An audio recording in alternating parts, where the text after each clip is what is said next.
On First at 9 this Thursday, the 5th of June 2025. Political problem. Political authorities of the past behind environmental degradation, alleges the president. Further vows to inspire positive political transformation. Environment Minister meanwhile pledges to draft new legislation to combat marine pollution. Transport transform. The National Transport Commission Amendment Bill passed in Parliament. Government continuing to pay $800,000 monthly for an Airbus deal made under a previous regime, reveals the Minister of Transport. Investor paradise. Sri Lanka is now in a stronger position to attract investment, says the Deputy Minister of Finance. Deepening ties with China will accelerate progress, adds the Chinese envoy in Colombo. Undeterred. Strike by supplementary health workers continue as talks fail to reach common ground. Cinec Campus Open Day. මේ මස 3 වෙනි දින උදෑසන 9 සිට Cinec Campus පරිශ්‍රයේදී. This is Ada Derana First at 9. Live from Studio 24 in Colombo. Good evening and welcome to Ada Derana First at 9. I'm Aditya Dirasinghe joining you live with the latest in Sri Lanka and around the world. Brought to you by the only Sri Lankan media network to rise to the pinnacle across all media platforms, recognized as the best by every survey and beloved by the people. Now in your top story tonight, drawing attention to the catastrophic fate of Sri Lanka's environment, President Anurukumara Dissanayake pinned the blame of environmental degradation on the past political authority and reaffirmed that Sri Lanka's new political authority will inspire positive change and transformation. The President made these remarks at the National World Environmental Day commemoration held in Kegalle today. Meanwhile, at the same event, Minister of Environment Dr. Dhammika Pattabandi raised concern on the lack of legal provisions to tackle marine pollution, even in the aftermath of the disastrous Express Pearl debacle, and vowed to draft required legislation soon. The National World Environmental Day commemoration was held today at Nidahas Mawatha Kegalle under the patronage of President Anura Dissanayake. The national campaign for World Environment Day this year, dubbed Let It Sprout, aligned with the global theme Beat Plastic Pollution.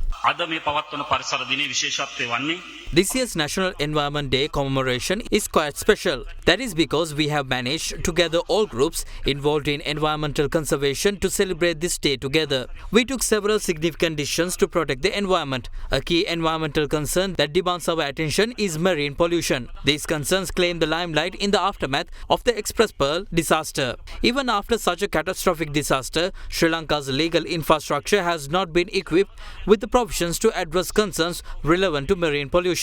Therefore, we expect to draft all the necessary laws, rules, regulations and legal provisions required to tackle marine pollution. වර්තමාන ජීවත් වෙන අපිට අත්තරින්න බැරි වගකීමක් සහ යුතුයකමක් තිබෙනවා. An important responsibility that we cannot ignore rests on all of our shoulders. That responsibility is to restore the environment we live in. There is a state apparatus designated for that purpose, but even with all that, we have failed to prevent catastrophic environmental pollution. Sri Lanka's political authority is the first culprit of its environmental catastrophe. Many coastal sand mining operations are owned either by politicians or their closest allies. Who is to be blamed for deforestation? Politicians are to be blamed for it. Deforestation was sanctioned and protected by Sri Lanka's political authority. Therefore, the political authority sponsored and contributed to the catastrophic fate of Sri Lanka's natural environment. Sri Lanka's civil service at times rose against this political authority and at other times has been subdued by it. I also know what happened to those civil servants who fought against the political authority.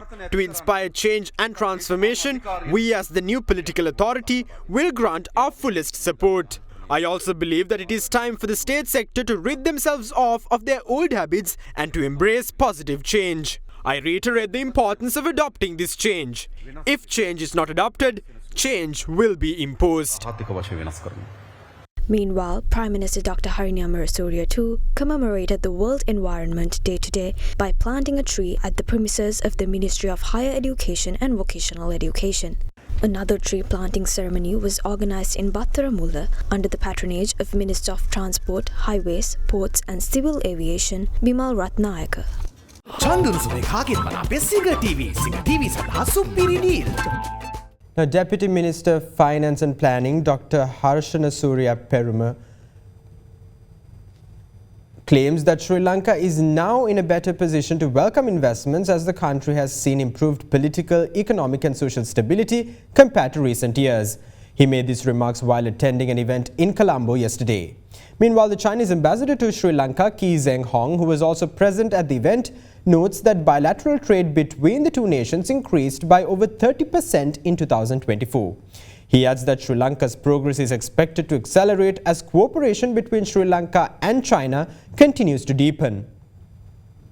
The Chinese embassy in Sri Lanka hosted the 2025 China Aid Training Alumni Reception in Colombo yesterday. Chinese ambassador to Sri Lanka, Ki Zeng Hong, and Deputy Minister of Finance and Planning, Dr. Harshana Surya Peruma, were present at the event. Several government officials also attended the reception. Bilateral trade volume reached $5.36 billion, a year-on-year increase of 30.4%, ranking first between China and South Asia countries. With the participation and support of China, a large number of infrastructure and livelihood assistance projects have been completed, bringing tangible benefits to the Sri Lanka people. Economic and trade cooperation between China and Sri Lanka has achieved rapid development. Last week, Honorable Chinese Commerce Minister led a delegation to visit Sri Lanka, where they achieved a series of outcomes, including advancing high-quality Belt and Road cooperation and maintaining the multilateral trading system.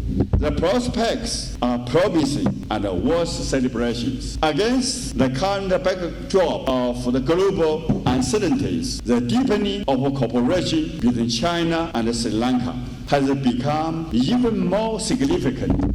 I firmly believe that the deeper the China-Sri Lanka cooperation, the faster Sri Lanka will develop and progress. Investments is a very important angle because of the tight spot we are in as of a country as of now. The present government's objective is to make sure we engage with all the partners, agencies with whom we are working with to secure the best benefit to the country. When I say securing the best benefit to the country, that is in terms of relief to the vulnerable population in the country, securing the best benefit for the economic development, securing the best benefit for investors who are looking at Sri Lanka. We need to give a clear message to the world to come and invest in Sri Lanka. The consistency of policy, the facilitation, the services that we make available to make quick decisions. We understand time costs money, and Sri Lanka is in a better position today than anywhere before that we had in the past.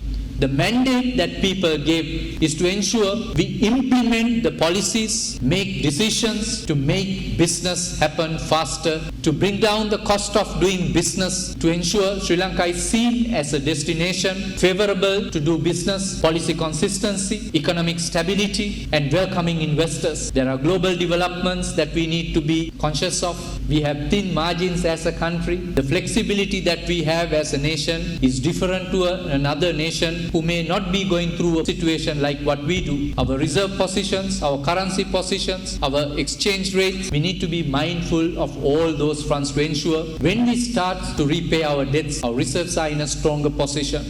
සිනෙක් campus open day මැයි මස 3 වෙනි දින උදෑසන 9 සිට CINEC campus පරිශ්‍රයේදී. Now, the Salon Chamber of Commerce urged the Sri Lankan government to secure advantageous trade concessions, expedite the implementation of structural reforms and diversify export markets while navigating the country through the US tariff threats. The Salon Chamber of Commerce made this statement as the 3-month period granted to conduct negotiations with the US on the 44% new reciprocal tariffs imposed on Sri Lanka draws closer to its end. The Salon Chamber's Chief Economic Policy Advisor Sharan Fernando states that Sri Lanka has to ensure the continuation of schemes like the European Union's GSP+, which provide competitiveness for Sri Lanka's exports and has benefited the country previously. He further urged to advance structural reforms essential for long-term stability and growth and to prioritize areas such as phasing out para-tariffs, creating a transparent and rules-based tariff regime and addressing non-tariff barriers as well as accelerating trade facilitation methods. He further states that Sri Lanka must seize this moment to diversify export markets and expand the nation's product base.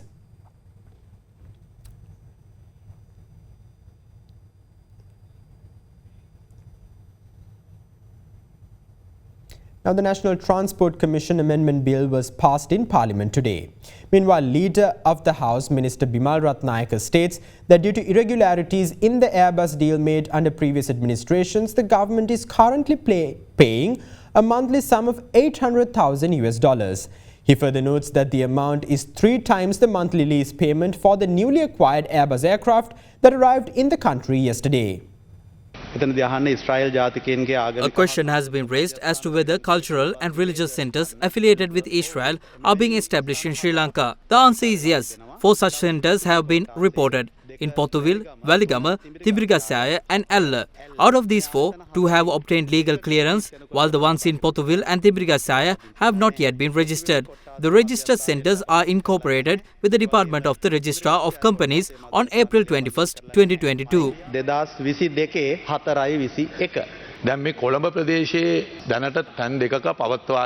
Two of those institutions are currently operating in Colombo and another is in Dehiwala. These institutions are protected by the police and the STF. The question is, why have legal actions not been taken against these unregistered institutions? I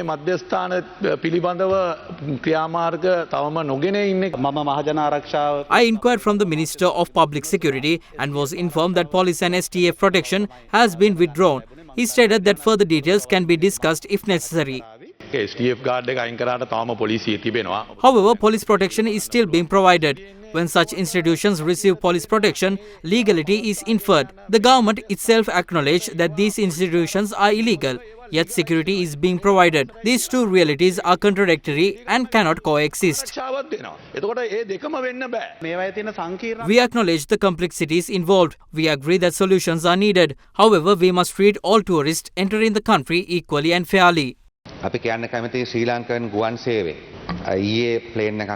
new aircraft for Sri Lankan Airlines arrived yesterday. We witnessed the immense admiration Sri Lankan citizens have for our national carrier. Even individuals who have never flown were visibly grateful. This aircraft was leased from France. We are paying approximately $275,000 per month for it. Critics continue to advise us, but during previous Airbus deal, corruption took place across 2 regimes. The Rajapaksa administration accepted payments to secure the Airbus deal, while Ranil Wickremesinghe's government took payments to cancel the deal. As a result, we are now paying $800,000 per month as compensation for that cancellation, 3 times what we are paying for the current lease. What we saw through the public reaction was renewed hope that the country is moving in the right direction. The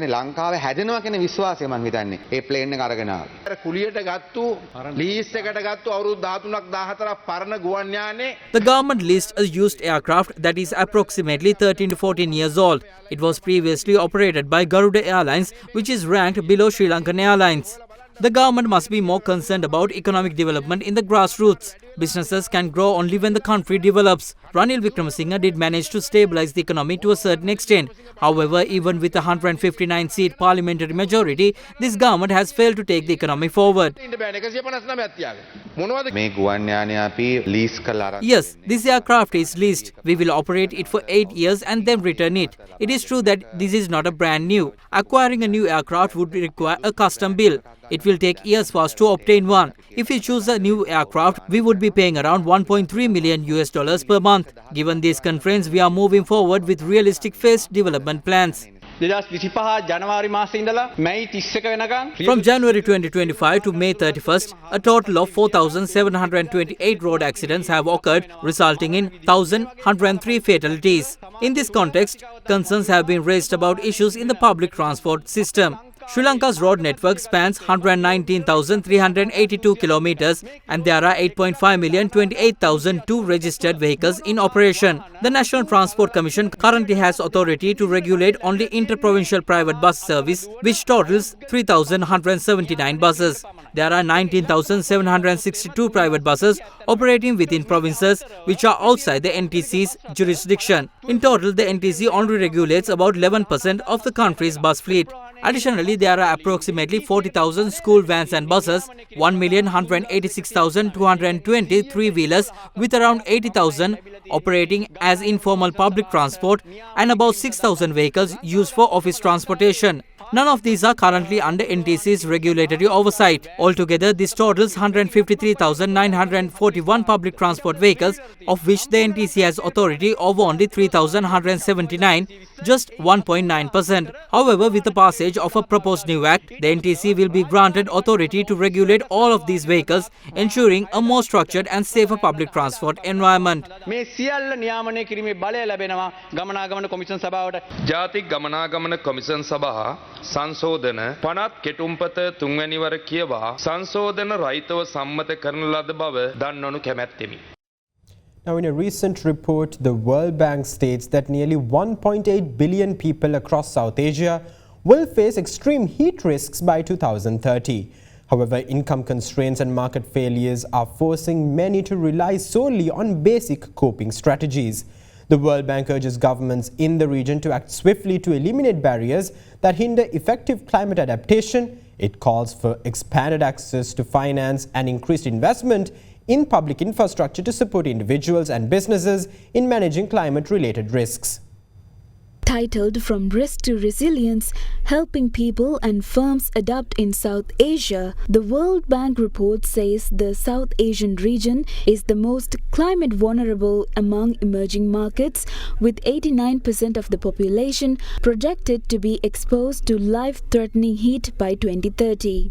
In 2021, outdoor working countries like Bangladesh, India, Pakistan and Sri Lanka was unsafe for up to 6 hours a day, which could increase to 7 or 8 hours by 2050. Surveys found that over 6% of households and firms have already experienced extreme weather, and more than 75% expect more frequent and intense climate events over the next decade. According to the World Bank, many are trying to adapt. 80% of households and 63% of businesses have taken steps including rainwater harvesting, constructing storm-resistant buildings, or adjusting work schedules. However, few have adopted more advanced measures such as climate-resilient seeds or relocation. Weather insurance remains vastly underused, with only 1.1% of households reporting its use. Martin Racer, World Bank Vice President for South Asia, claims people are already adopting but lack the necessary tools and support. He urged governments to remove barriers to adoption, improve access to finance, and invest in resilient infrastructure to support households and firms. Francisca Onsoge, chief economist for South Asia, added that enabling private sector adaptation could mitigate up to 1/3 of future climate-related damage, but only with stronger targeted government policies. Now, the Commission to investigate allegations of bribery and corruption summoned former State Minister of Agriculture Shashindra Rajapaksa to provide a statement today as they initiated legal action over the import of substandard shipment of organic fertilizer in 2021, citing a $6.9 million loss to the government. However, former State Minister Rajapaksa claims that the said payment was made as an advance and that the fertilizer will arrive at any moment if the government orders fertilizer against the advance payment duly made. The Commission to investigate allegations of bribery and corruption initiated legal action over the import of a substandard shipment of organic fertilizer in 2021. The case was filed at the Colombo Chief Magistrates Court, citing a $6.9 million loss to the government. The Commission to investigate allegations of bribery and corruption claimed that chairmen of companies were instructed to reopen the suspended letters of credit relevant to shipping charges before the National Plant Quarantine Service submitted a report stating that the fertilizer stock on the ship in question was free of microorganisms. Against this backdrop, former State Minister of Agriculture Shashindra Rajapaksa arrived at the Commission to investigate allegations of bribery and corruption this morning to provide a statement in connection to the investigations into the incident. The statement was recorded for over 7 hours. I would like to thank the officials of the Commission to investigate allegations of bribery and corruption. They have closely studied the case and questioned me wisely. I believe that the case will be taken up in court. In that case, my statement will be helpful. If we view this from a political perspective, then it is a revenge. I am clearly not at fault. People have made various statements to save themselves. As the minister in charge, I cannot merely provide statements to save myself. So I stated what actually happened correctly. No such payment was made. The fertilizer shipment did not arrive. We did not let it happen. The shipment was in the international seas. The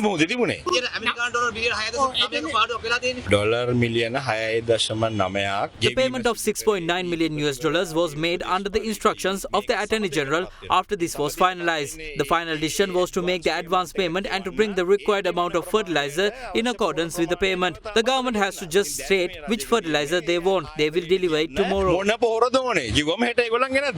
the meantime, former Minister Duminda Dissanayake and 3 other suspects arrested in connection with the probe launched into the gold-plated T-56 firearm were produced before the Mount Lavinia Magistrates Court this morning. When the matter was taken up in court, officials of the Terrorism Investigation Division revealed that air tickets belonging to the former Minister Duminda Disanayake's brother have been found inside the travel bag in which the firearm was concealed. Officials added that further investigations into the matter are being conducted. Accordingly, the investigating officers urged the court to further remand the 4 suspects, considering that the investigations into the incident have not concluded yet and that granting bail to the suspects could disrupt the ongoing investigations. After considering the request, the Mount Lavinia magistrate ordered the 4 suspects, including former Minister Duminda Dissanayake, to be further remanded until the 19th of June.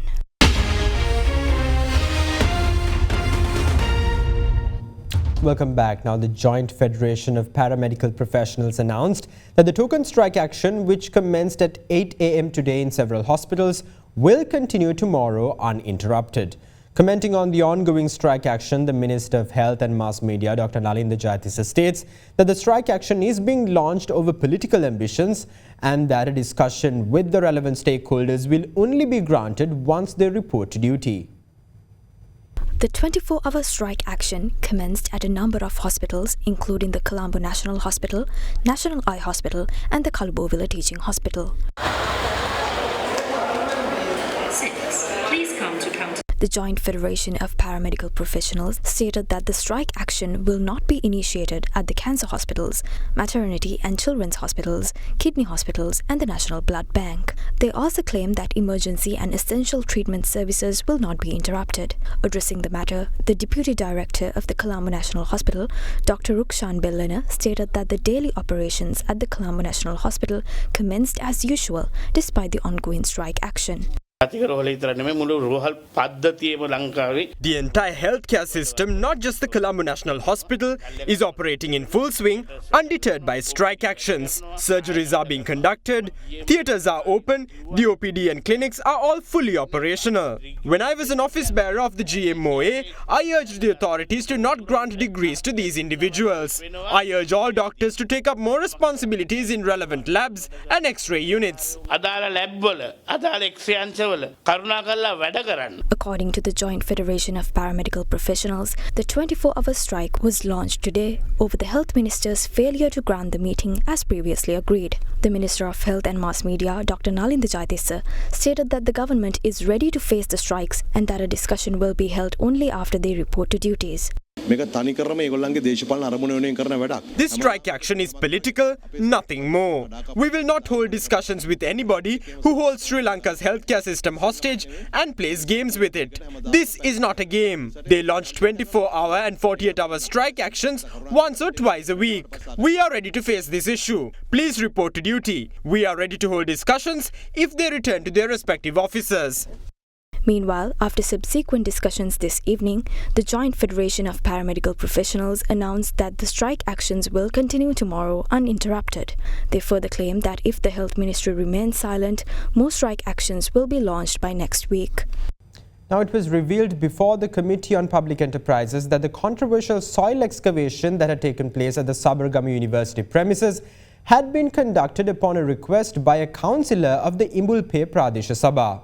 Officials of the university, including the Vice-Chancellor, informed the parliamentary committee that a complaint had been filed with the police regarding the matter, even though the university's senate had granted permission for the excavation.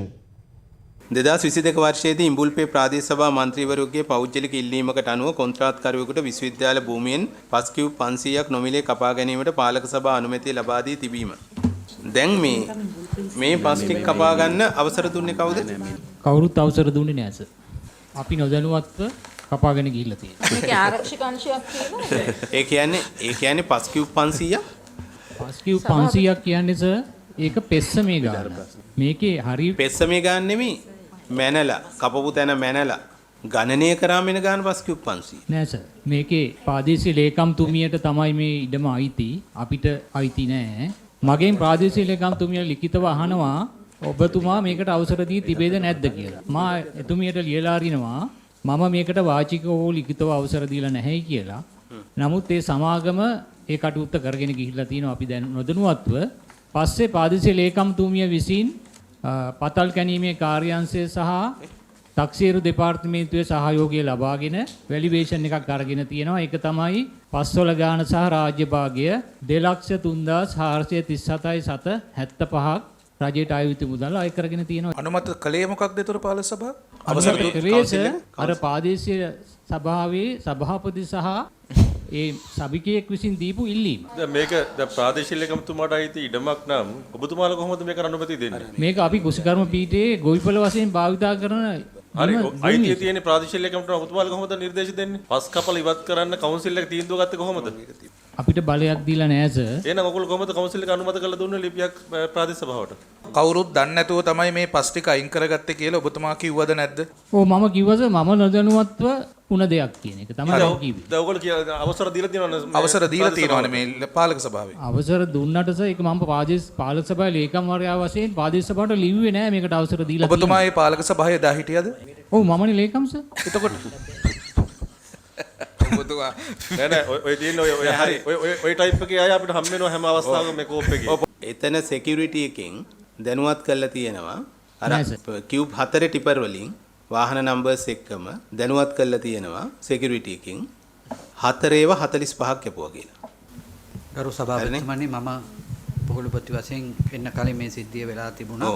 මේක නමුත් registrar හිටියානේ. හිටියා. ඔව්. එතකොට මේක අපේ විගණන කමිටුවට ආවට පස්සේ මම රේඛාධිකාරිට දැනුම් දුන්න වහාම ගිහිල්ලා සමන්වය පොලිසියට මේක පැමිණිලි කරන්න කියලා. ඔබතුමා ඇයි උපකුලපතිතුමාගෙන් ඉල්ලා සිටියේ මේකට විරුද්ධව පොලිසිය පැමිණිල්ලක් හෝ නීතිය ක්‍රියාත්මක කරන්න කියලා ඇයි ඉල්ලා සිටියේ? වැරදි වැඩක් නිසා. අවසර දීලා ආයේ පස්සේ පොලිසිය පැමිණිලි දාන්නේ ඇයි? නැත්තේ මට පස්සේ තේරුණා මේ ගතු තීරණේ වැරදි කියලා පාලක සභාව. මේ මහත්තයෝ ඔයගොල්ලන්ට අපිට බොරු කරන්න බෑ. මේක ප්ලෑන් කරලා ගහපු ගේම. මම අර කිව්වේ ඒකයි. බිල්ඩිනුත් ගලවගෙන යයි. ළමයි ටිකත් උස්සන් යයි. මොනවා හරි වෙයිනේ. ඔබතුමා මොකද්ද කරන්නේ?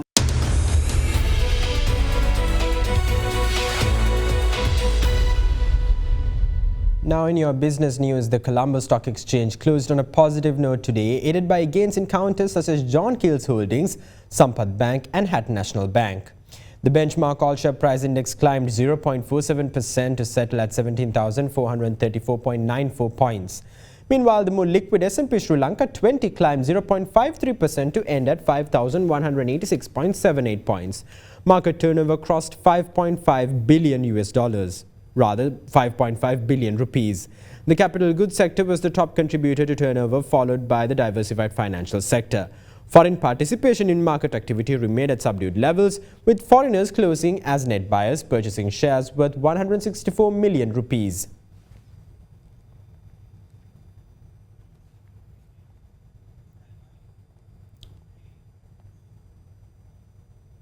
Now here's a look at today's exchange rates.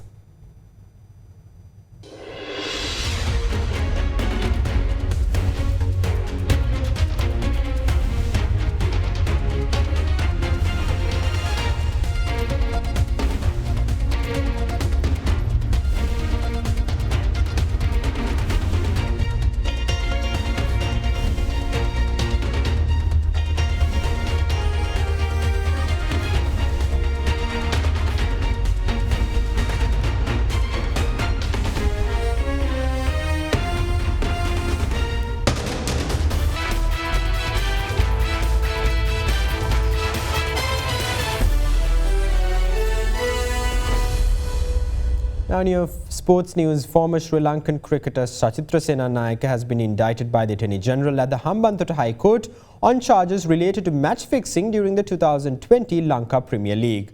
This marks the first time a national level cricketer in Sri Lanka has been charged under the Prevention of Offences Relating to Sports Act No. 24 of 2019. Senanayake is accused of soliciting and instructing cricketer Tharindu Ratnayaka between November 21st and 22nd of 2020 to conceal a match-fixing proposal from the ICC Anti-Corruption Unit. The charges also include an attempt to prevent Ratnayaka from reporting the incident. Additionally, a person named Saidi, who has not yet been arrested, allegedly contacted Ratnayaka offering him matches in exchange for compliance. Senanayake was arrested by the Sports Ministry's Anti-Corruption Unit following instructions from the ICC Anti-Corruption Unit and was produced before the Colombo Magistrates Court and subsequently remanded in custody before being released on bail.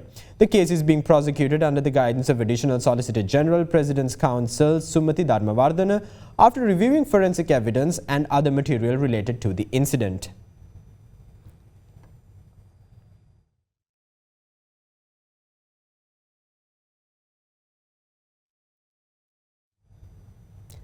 That's all the news we have for you tonight. Thank you. Have a great night.